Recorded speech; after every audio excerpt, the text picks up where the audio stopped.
Lopez in there tonight, and Wes Helms will be to his left at first base. Javi Lopez will do the catching. On the mound, John Burkett for the Braves. He'll be making his 15th start. He has one complete game and shutout. He's lifetime 1-1 against the Red Sox in 5 games. He has pitched great baseball over his last 7 starts. In fact, that loss at Toronto snapped the streak where the Braves had won his last 6 starts. So he has been outstanding. 5 1/3 innings at Toronto, however. 8 hits, 4 runs, 4 walks, 3 strikeouts, and a 9-4 loss.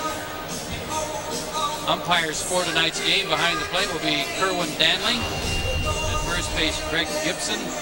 Justin Clem is a rookie umpire at second base, and the crew chief, Charlie Rutherford, is at third. I have to say that Charlie probably did a great job last night behind the plate because he had both sides yelling at him. That's a pretty good indication that you're calling it right down the middle.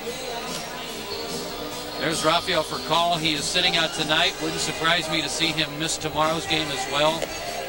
His shoulder, the subluxation, as it was explained to me, is just where it pops out of joint but goes right back in, and all the muscles and tender tissue around the shoulder joint are affected and are sore.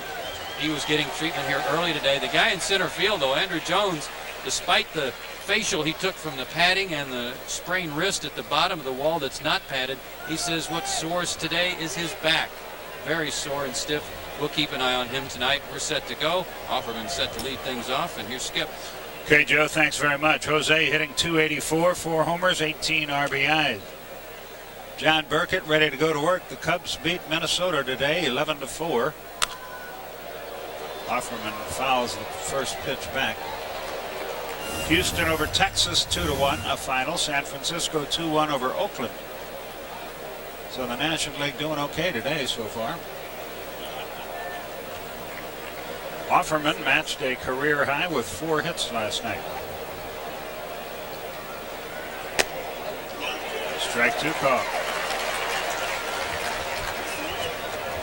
We're just underway from Atlanta on an absolutely gorgeous night.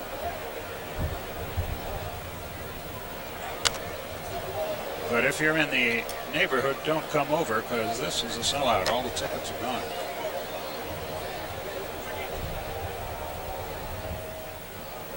Mark DeRosa getting the start at shortstop, his first start at that position since last June 19th at Philadelphia. Almost a year ago to the day. A ball and 2 strikes. Nobody on, nobody out. Offerman, Nixon, and Everett, the first 3 for Boston.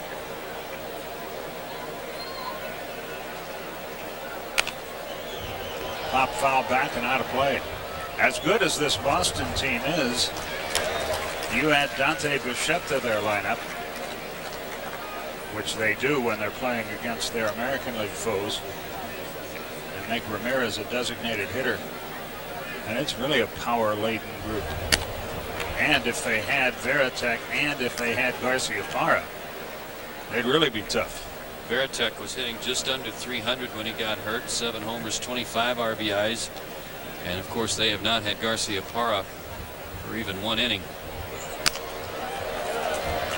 Offerman stays alive, and the fans battle for the souvenir. It's guys like Offerman and Trot Nixon, Troy O'Leary, who have really picked up for the other guys, though. They've done a great job in their lineup, trying to cover up the guys that are missing. Another 2-2 pitch is due Offerman.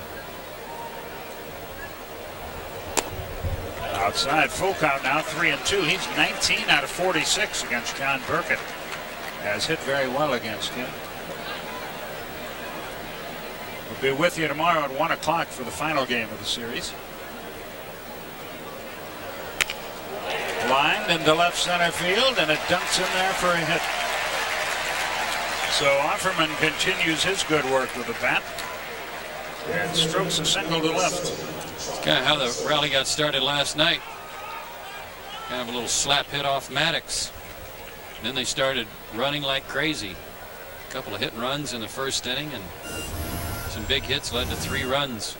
Here's the guy that won the game for him, in my opinion, Trot Nixon, who made that outstanding catch on DeRosa to start the bottom of the 9th. That baby gets to the wall.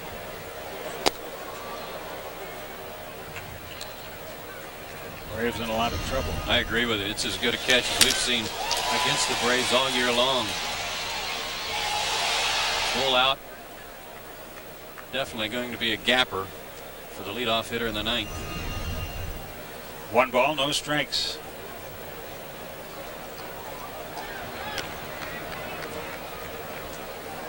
Jimmy Williams was talking about him to me before the game, Skip, saying we love the guy. Plays hard every night.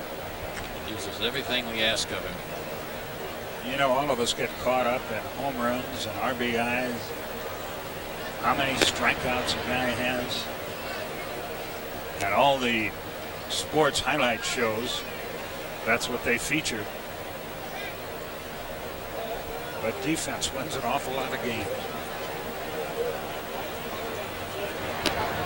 Close, but Offerman's back there. If you get outs defensively, if you record outs on the plays, the routine plays you're supposed to make, and pick up a few others here and there of the spectacular variety, you're going to win a lot of ball games because you're not going to have to score as many runs.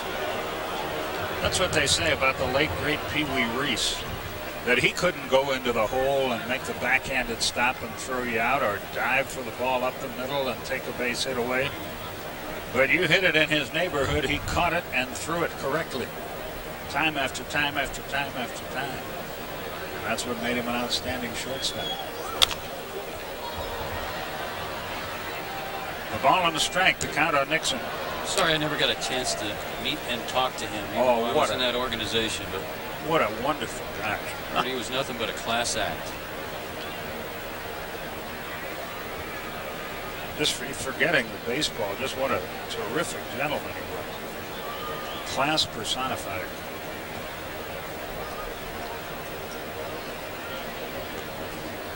A ball and a strike to count.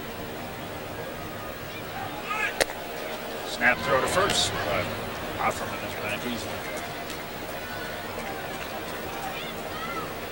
It's raining in Philadelphia, where Baltimore is scheduled to play. The Yankees beat the Mets again 2-1. Kansas City over Milwaukee 4-2. Cardinals 8-3 over the White Sox. Kansas City and Milwaukee have another game to play.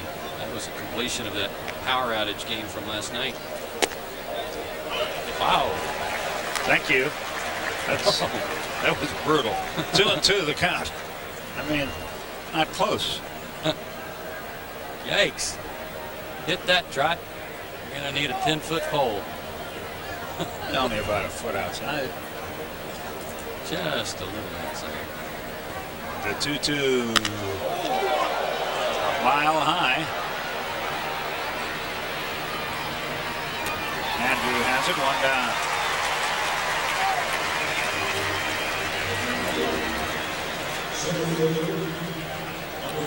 Here's Carl Everett. Everett hitting .291, 8 homers, 39 RBI.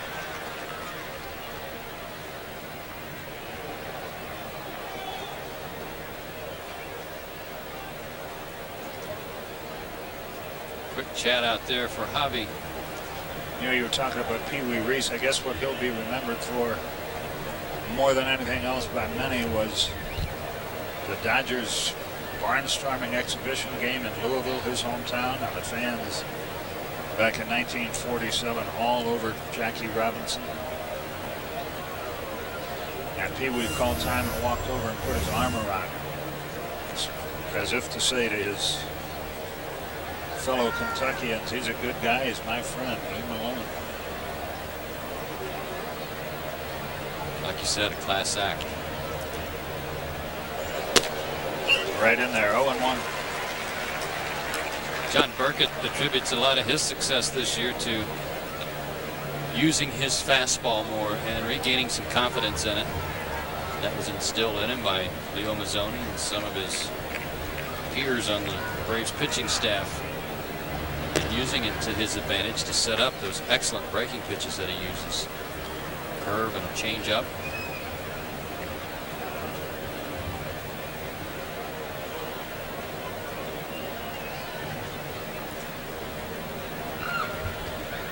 The 0-1 pitch. Bunted down the third base line, but foul. And the count goes to 0-2. You know what? It may sound funny, or you may wonder, what is Carl Everett doing? Because he's generally a power hitter, but he's a guy that's been struggling some. He came into the game last night with a 4-game hitting streak, but his average had fallen off a little bit, and he went 0 for 5 last night. And if they're going to give you third base, he's going to at least put the thought in Chipper's mind that he might do that. Applaud him for at least trying. Manny Ramirez, of course, is on deck. Fans still filing in here.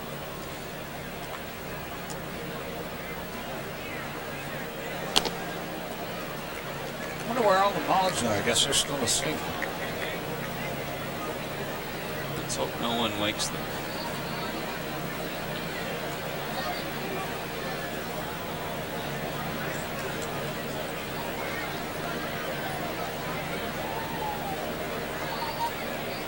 The 1-2 pitch. Going away this time. They got it. Took something off. Everett was checking with Kerwin Danley to find out if the pitch was a strike or not. I think it was. And look at the break on this pitch. A beauty. He had thrown him a fastball early in the count that may have kept him a little honest inside, and that made that breaking ball that much better. Ramirez has done well against Burkett, 6 out of 17.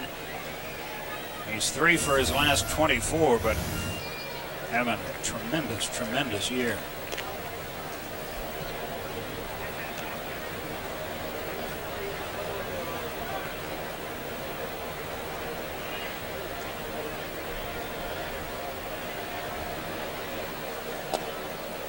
Oh, and 1.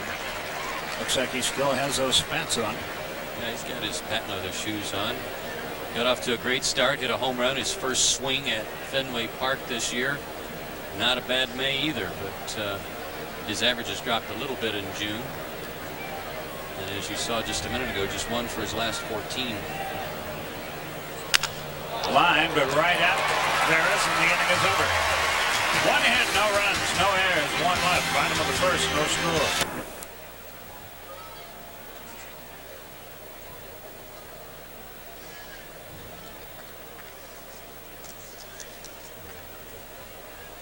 Brian Daubach leads off the second inning for Boston in a scoreless game.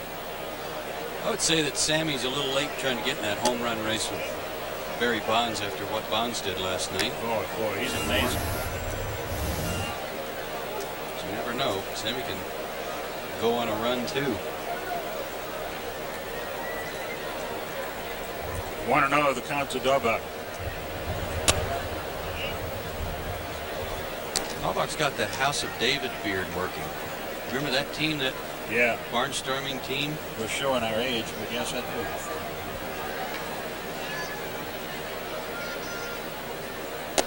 They had some bad unis. 2-1 the count.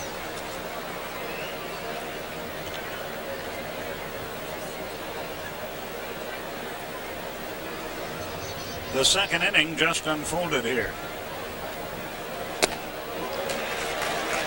2-2 the count. John got away with a pitch that time. Pitch up.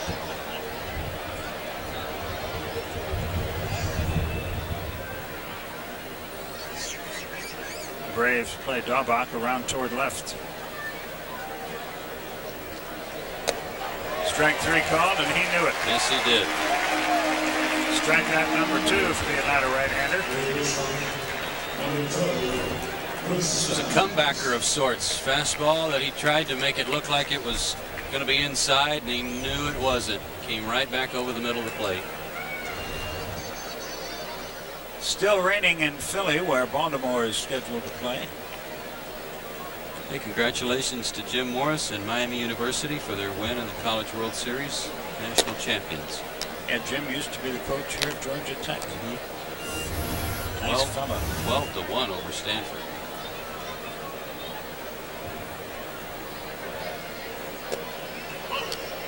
One and 1 is the count to Steins, who had a big night last night. A double, a triple, 2 singles, 2 runs scored, and RBI. 1-2 the count.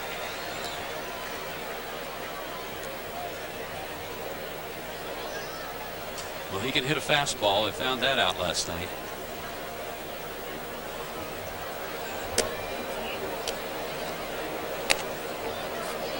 Two balls, 2 strikes.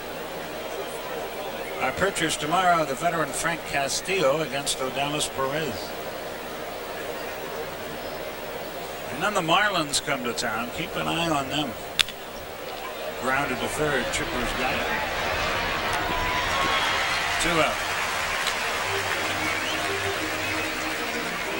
Matt Clement against Tom Glavine on Monday night. Chuck Smith and Jason Marquis on Tuesday night.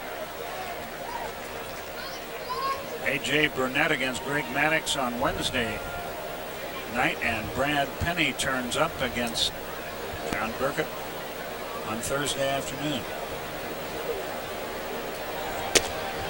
Strike call over the outside corner to Scott Hatteberg. He has just 11 hits this year, but 6 of them for extra bases.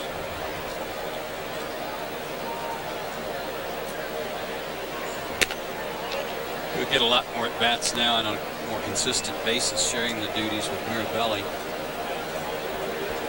who they just got from Texas and caught last night if you didn't see the game. Off the end of the bat and now to play. 1-2. That Veritek injury, not only was it bad timing since they already had Garcia Parra out, but it's just a fluke thing too. Diving for a pop-up in foul territory, and he lands on the on-deck circle. Really a shame. Speaking of Georgia Tech. 2-2 the count. Played there with Garcia Parra.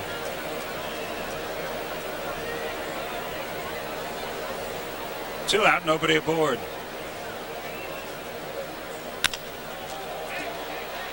Fairly well hit to left, but BJ is there, and the inning is over.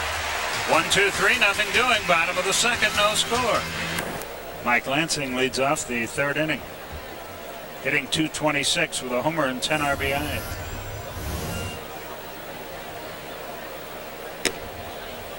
One ball, no strikes.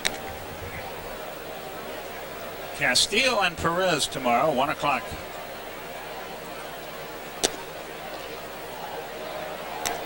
Is TV time.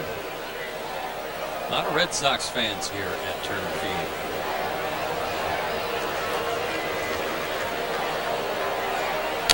They start a chant down the line, down the third base line, over behind the Red Sox dugout of "Let's Go Red Sox," and they get booed heartily.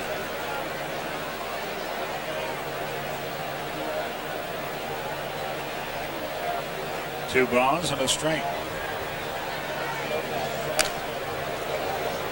Got Javi right in the mask. It's 2-2.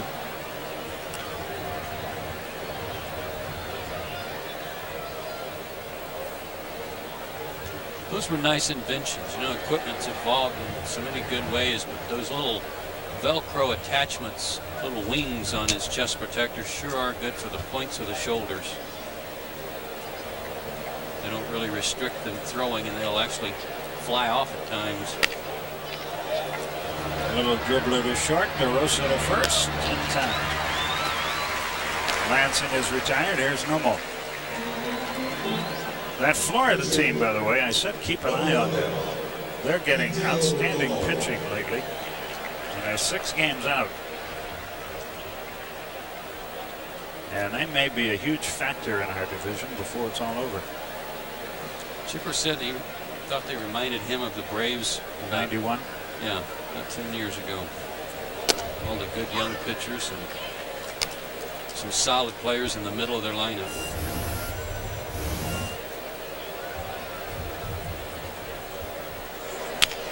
Right back where it came from. 2 out.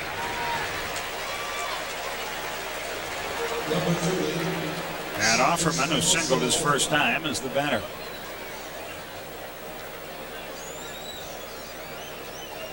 The Mets are 10 games out, 11 on the loss side, and Montreal 14 off the pace. Montreal's Lost 8 of their last 10.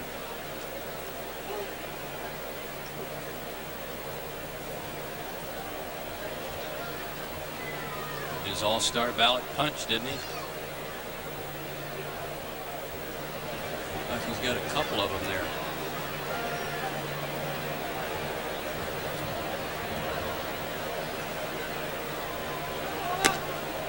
I wonder if they allow those kind of all-star ballots in Florida. It'd be interesting to see if they're punched very well. Look out. 1-1. You just take a sampling.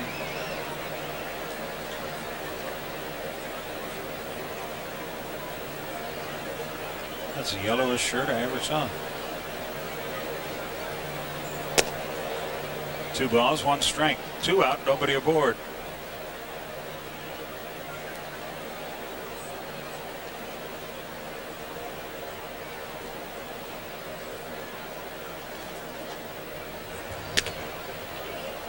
Three and 1. The outfield shades off from him just slightly toward left field. It has really been pesky.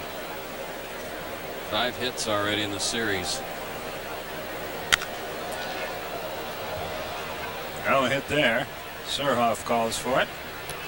Getting over 1-2-3, nothing doing. Bottom of the 3rd coming along. The state capitol a minute ago. They show that every now and then. Gives a chance to visit our money.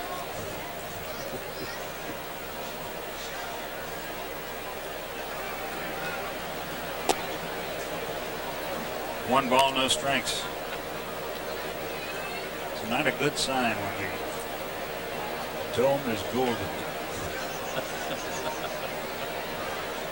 That means the money's gone in somebody's pocket where it ain't supposed to be. 1-1 the count.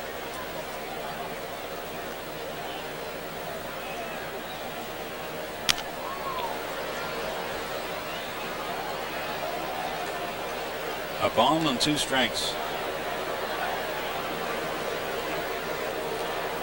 Good play. Right up there in the Lexus level.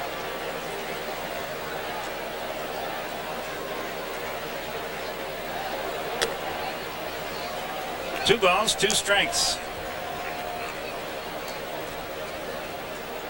We are scoreless in the 4th.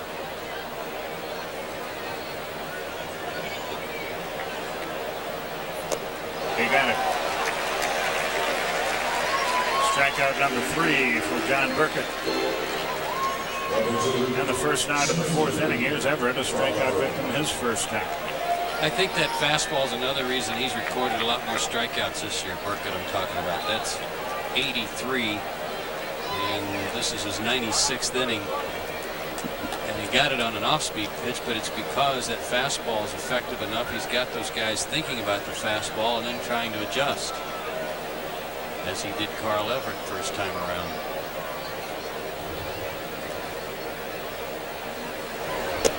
Carl made a quick exit from the spread this evening before tonight's game. Clubhouse, he's still got a toothpick in his mouth. I played with a guy that always had a toothpick. UL Washington, the Royals. Remember toothpick Sam Jones? No. Used to pitch for the Cardinals and Cubs, pitched a no-hitter, in fact.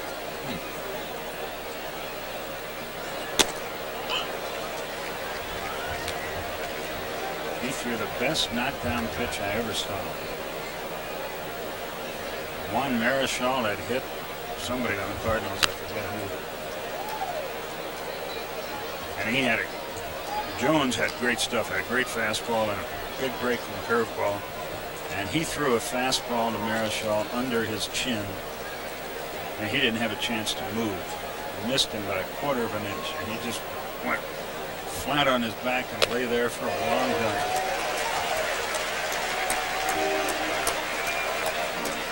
Everett and his toothpick returned to the bench. There are 2 out, and here's Ramirez. Yeah, we're not even talking about his bat.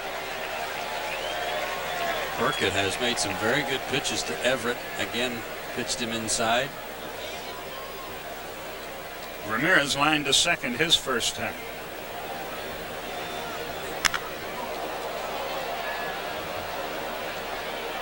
Chipper has room. is called off by DeRosa. That makes the pass in fair territory. Now Ramirez starts running. And the inning.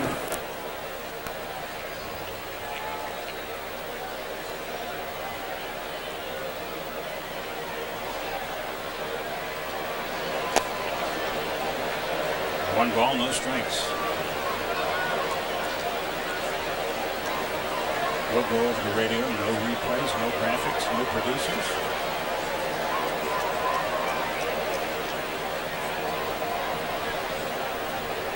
The 1-0.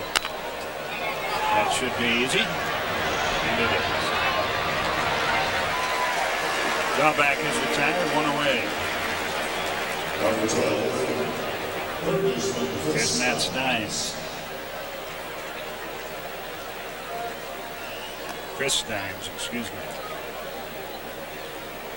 Thinking of the Cubs player, Matt Stairs.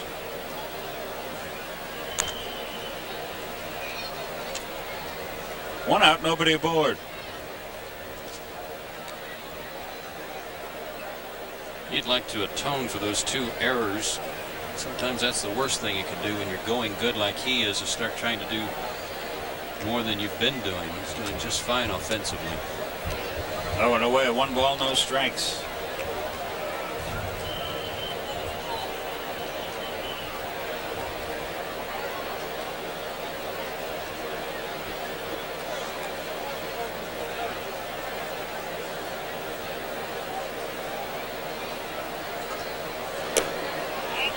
The White Sox are 4 games under first place now and 10.5 games out after winning the division a year ago.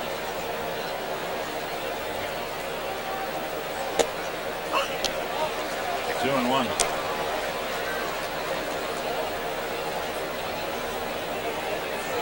Yeah, how about the Cubs having the best record in the National League?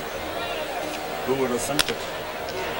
Sharply hit, great play, DeRosa got it.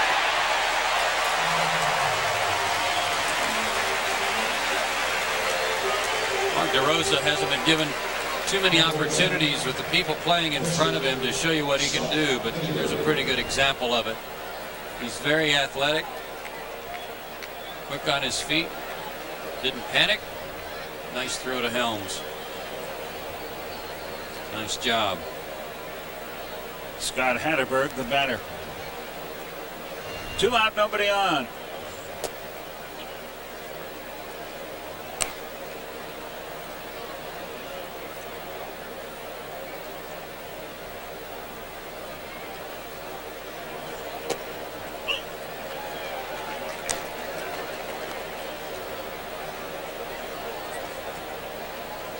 Two out, nobody aboard.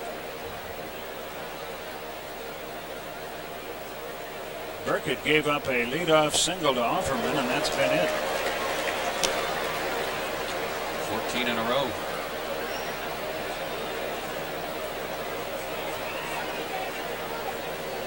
He's pitching with so much more confidence this year, it appears.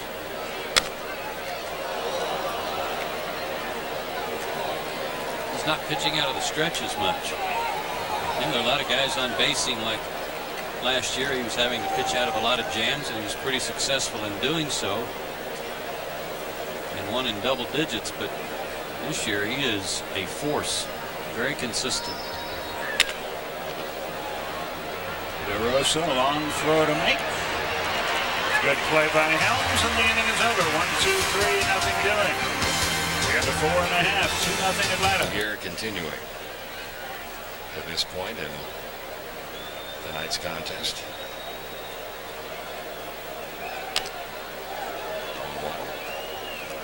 Well, the last time out up in Toronto, that broke a string of 6 consecutive games that the Braves had won that he had started. During that stretch, he was 4-0 with an earned run average of under 2.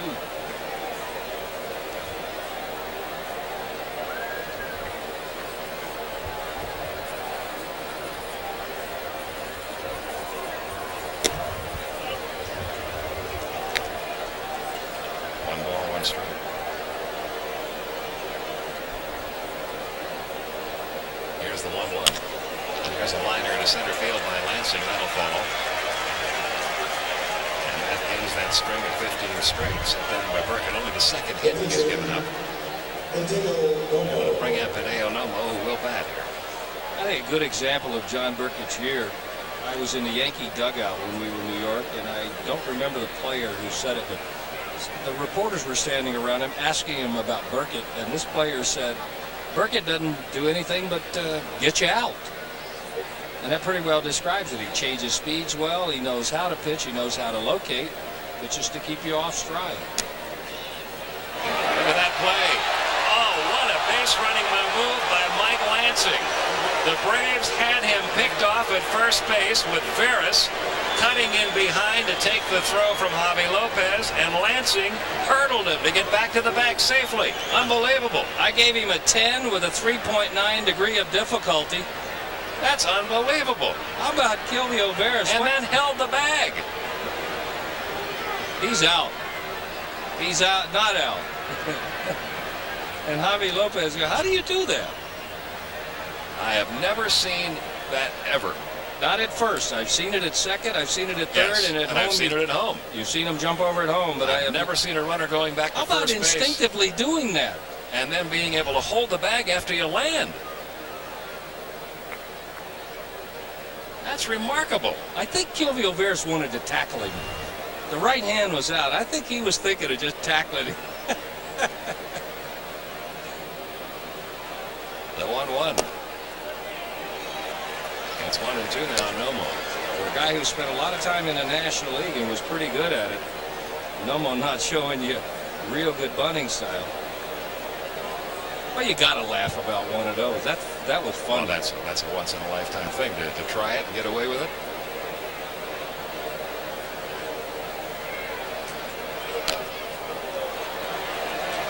Strike 3 on Nomo as he punted the 1-2 pitch foul.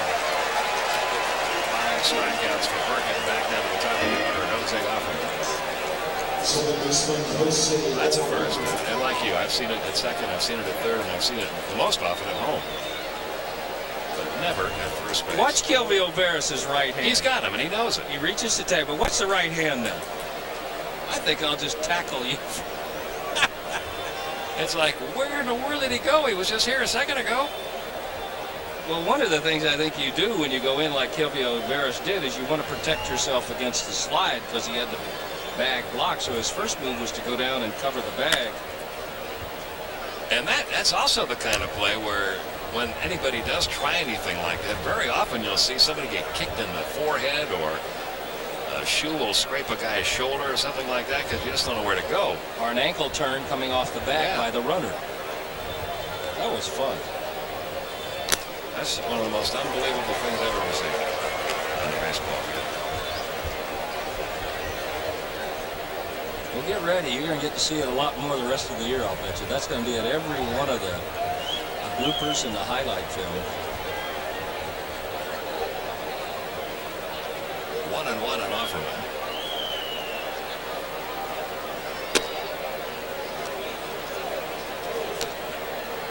One man out, runner at first.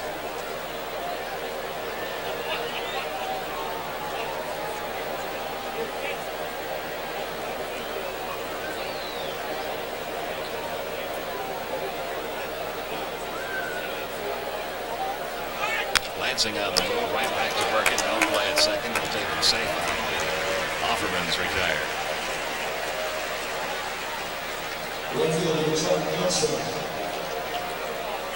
And now Trot Nixon, who's fly to center and struck out.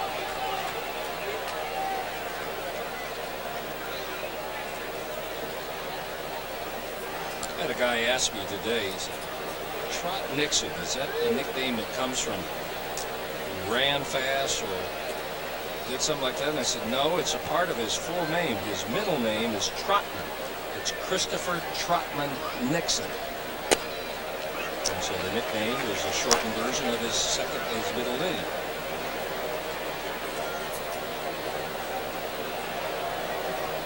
We remember hearing about him when we were covering Richmond at Waterbury back in 1994 during the strike, and they were talking about this young kid they had signed out of high school the year before. They have a story in the current issue of Baseball America where scouts, and this is one of the things we've often talked about. Just have scouts sit down and start talking and telling stories. And he works the Carolinas and Georgia. And he said that when he saw Trot Nixon, he said that is the best young left-handed hitter as far as a prospect goes that I've ever seen in my life. And recommended him to the club that he worked for. And he said then about 2 years later he saw J.D. Drew in Georgia, and he said that Nixon kid is the second best left-hand hitting prospect I've ever seen in my life. Well, I know you and I, if they ever decide to do that show, Scouts Roundtable, I know you and I want to sit around there and listen. I think all you'd have to do is just throw a name on the table and let them talk. It can be a famous name, it can be an infamous name, you can name a town. And just make sure you have plenty of videotape. 2 balls, 2 strikes, and Trot Nixon.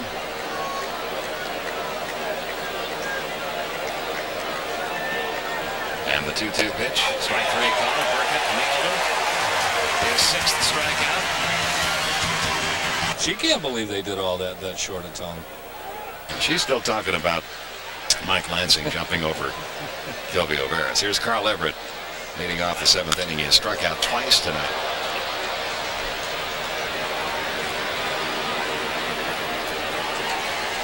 And still hitless in the series. The Braves have really done a job on the 2 big guns in the Red Sox lineup. Even though the Red Sox won the game last night, Everett was 0 for 5. Manny Ramirez was 0 for 4. Tonight, Everett is 0 for 3, and Ramirez is 0 for 2. And neither one of them, I can't think of a single glaring mistake made to them, a pitch that they could handle easily. Ramirez hit the ball hard his first time up tonight, a line drive right at the second baseman, Gilby O'Veras. Next time he had a little pop foul that was caught. But the pitch he hit to Gilby O'Veras was out where they had really taken the sting out of the bat. Got a shot at winning a Triple Crown this year. He's the batting leader in the American League, the home run leader in the American League, and number 2 in RBIs in the American League. It's still very early in the season to even be talking about anything like that, but you have to sort of be in that position at this time of the year to have any shot at it. And he's a good enough hitter to do it. Yaz, the last guy to do it. He was, of course, a Boston Red Sox player. And you have to figure he's going to get better the second half because he's going to be surrounded with a couple of more good hitters when Varitek and Garciaparra are back. 2-0 pitch coming. This will be out of play in the count 2-1. For those of you who are somewhat new to the game, not sure what the Triple Crown is, it's batting champion, home run title, RBI title, all in the same year. And it hasn't been done since 1967. And he has did it. Hasn't been done in the National League since the 30s. Very hard to do.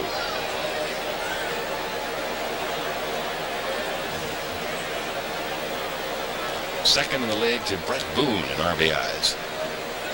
I remember him. What a year he's having. Man. 2-2 on Ramirez. And Triple Crown at our end of the business is being able to get restaurant, theater tickets and a rental car on short notice in New York. Why would you bother with the rental car in New York? Trade it in for a limo. Here's the 2-2. Got him looking. What a pitch. Burkett nailed the inside corner just at the knees. 7th strikeout. 2 gone. Cut fastball, starts it inside, brings it back over the inside corner. You get a feeling in watching Ramirez and Everett, they're not used to being pitched this aggressively. I don't think they're used to pitchers coming right at them, and especially coming right at them inside. Now Brian Daubach, who has struck out and grounded out to first.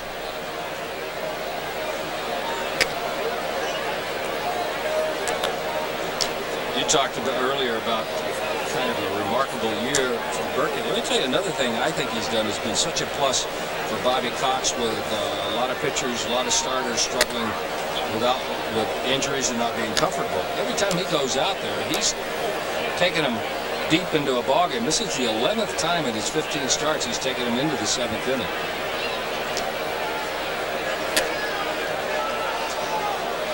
3-0 the countdown, Dahlbach. The strikeouts are what are so remarkable about this whole season for Burkett. He's up to 87 strikeouts already. The most he ever had in a year, in a whole year, is 145, and that was in 231 innings. He's got 87 in 98 innings this year. He's on a pace to strike out about 170 hitters this year. He walks Dahlbach. And only his 24th walk in what's approaching 100 innings. And now Chris Steins, who was grounded out to third and grounded out to short, made a couple of errors tonight.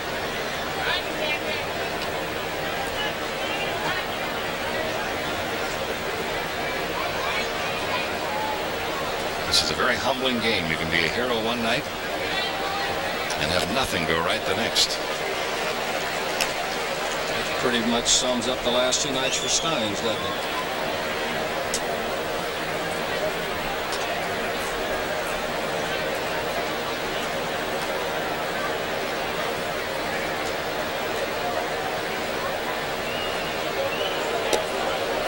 Right through there for a call strike, 0-2. Back in the days when cities like New York and Boston used to have 7, 8, 9 newspapers. Every newspaper was looking for a little angle to make their coverage a little different. And I think it was the New York Daily News that used to do a thing after every Yankee or Giant game. They had a little cartoon every day of the hero and the goat. Can you imagine the reaction of today's player if he was ever depicted as a goat? Pitching duel in San Francisco. Florida's Brad Petty won his 6th, and the rest of the scores will roll by for you there, including Pittsburgh leading Cleveland 4-3. Colorado now leads Cincinnati, and Mike Hampton doesn't have a homer. That's your Delta scoreboard. 8th inning, 6-0 Atlanta. Hatterberg, the hitter. It's 1 ball, no strikes. He's fly to the left. He's grounded to short. 1 ball, 1 strike.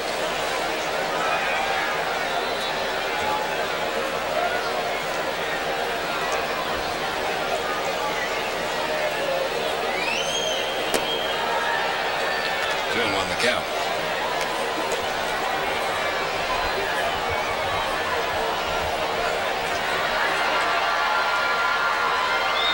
This one may be John Burkett's to go as long as he would like, because there's nobody moving in the bullpen. And unless the Red Sox make, I think, well, sorry about that.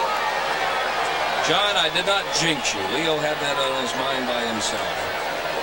Now 3-1 pitch to Hatterberg. He might have gone. Yes, he did. 3-2. Well, Burkett has had 1, 2, 3, 4 previous starts this year that he did not give up a run. And in 3 of those 4 starts, the Braves wound up shutting out the opposition. One of them is a complete game shutout by Burkett. Andrew Jones back toward the track. The catch. One of the spots in the ballpark where it doesn't have to be hit up that high for the wind to affect it.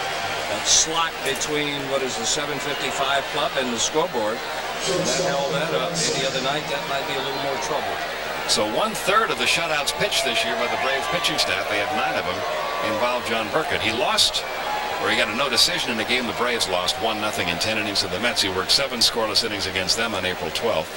Complete game shutout against Arizona on April 27th. He went 7 scoreless innings in a 3-0 win over San Diego on May 9th. And he went 7 2/3 scoreless innings in a 2-0 win over Montreal on June 6th. So this is the 5th game he's pitched that he's gotten this deep into the game without giving up a run.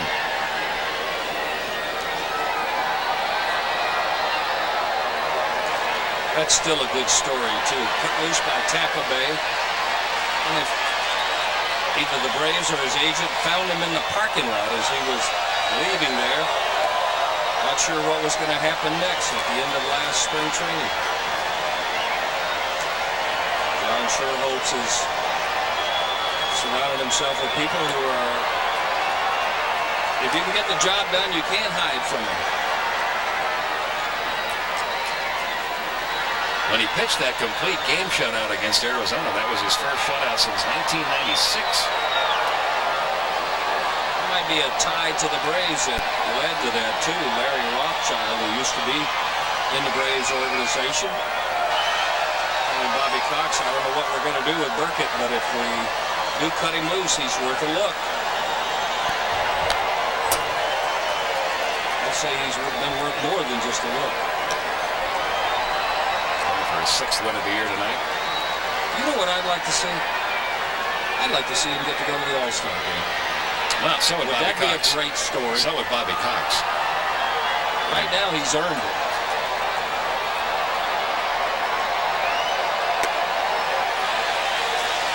Strikeout number 8 for Burkett. 2 outs in the 8th inning. Now Shea Hillenbrand will bat for the first time, a .269 hitter. And one of the things that Bobby Cox points out when he's and he'll do a sales job if he gets a call from Bobby Valentine. I don't know that he will, but if he gets a call from Bobby Valentine asking about who from his club he thinks should go, he'll say, well, look at John Burkett. He's in the top 10 in the league in earned run average. He's in the top 10 in the league in strikeouts. He's in the top 10 in the league in opponents' batting average against. A couple more wins could put him in the top 10 in the league in that category. That's the only category, the wins and losses, that don't really come out near the top. He's not hurting in innings pitched. He's well over 100 tonight. And this should be a very easy 1, 2, 3, 8th inning.